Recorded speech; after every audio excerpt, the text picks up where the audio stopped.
आप देख रहे हैं यस ट्यून्स। वीडियो अच्छा लगे तो चैनल को लाइक और सब्सक्राइब करें।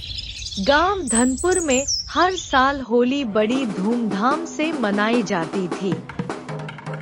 रंग, गुलाल, ढोलन गाड़ों की धुन पर पूरा गांव झूमता था। लेकिन इस बार कुछ अलग था। गांव के बुजुर्गों ने चेतावनी दी थी। अमावस्या की रात होली मत खेलना, वो जाग जाएगी। पर गांव के युवा इसे मजाक समझ रहे थे। सरपंच रमेश, उसका बेटा अजय, दोस्त मोहन और सीमा ने इस बार रात में होली खेलने की ठानी।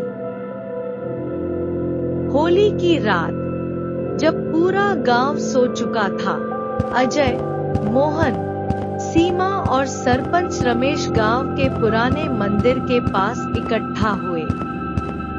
वहां पुराना वटवृक्ष था, जिसके बारे में कहा जाता था कि उसके नीचे एक चुड़ैल रहती है। अबे ये सब अंधविश्वास है, चलो रंग उड़ाते हैं। हाँ, और भूत आया तो उसे भी गुलाल लगा देंगे। मुझे सच में अजीब लग रहा है। लगता है कोई हमें देख रहा है। हमें ज्यादा देर नहीं करनी चाहिए।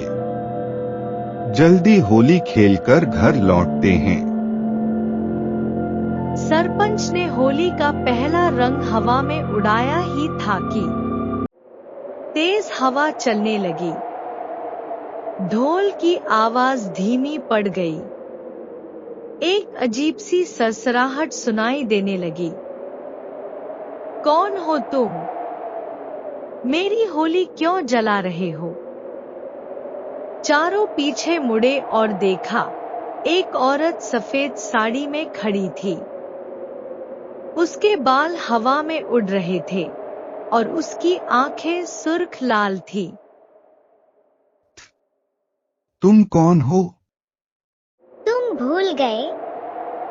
मैं वही हूँ जिसे इस गांव ने जलाया था होली के दिन। अचानक आग के शोले उठने लगे। जमीन से धुएं की लपटें निकलने लगी। हमें यहाँ से भागना होगा। लेकिन जैसे ही वे भागने लगे, उनके पैर जमीन में धंस गए। अजय ने हाथ बढ़ाकर मोहन को खींचने की कोशिश की, लेकिन मोहन की आंखें ऊपर चढ़ गईं और उसका शरीर अकड़ने लगा। अब कोई नहीं बचेगा। सरपंच रमेश को याद आया, 50 साल पहले इसी गांव में रूपा नाम की लड़की थी, जो बहुत सुंदर थी। गांव वालों को शक था कि वह टोनी डायन थी। गुस्साए लोगों ने उसे होली के अलाव में जिंदा जला दिया था। रूपा, हमें माफ कर दो। अब बहुत देर हो चुकी है। रूपा ने हाथ उठाया और अजय को पकड़ लिया। अजय जोर से चीखा और देखते ही देखते उसकी आंखें काली पड़ गईं। वह जमीन में समा गया। हमें छोड़ दो। तभी मंदिर की घंटी जोर से बजी।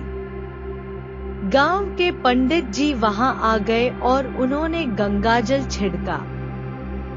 मैं लौटूंगी अगली होली पर। अचानक एक जोरदार चीख हुई और सब कुछ शांत हो गया।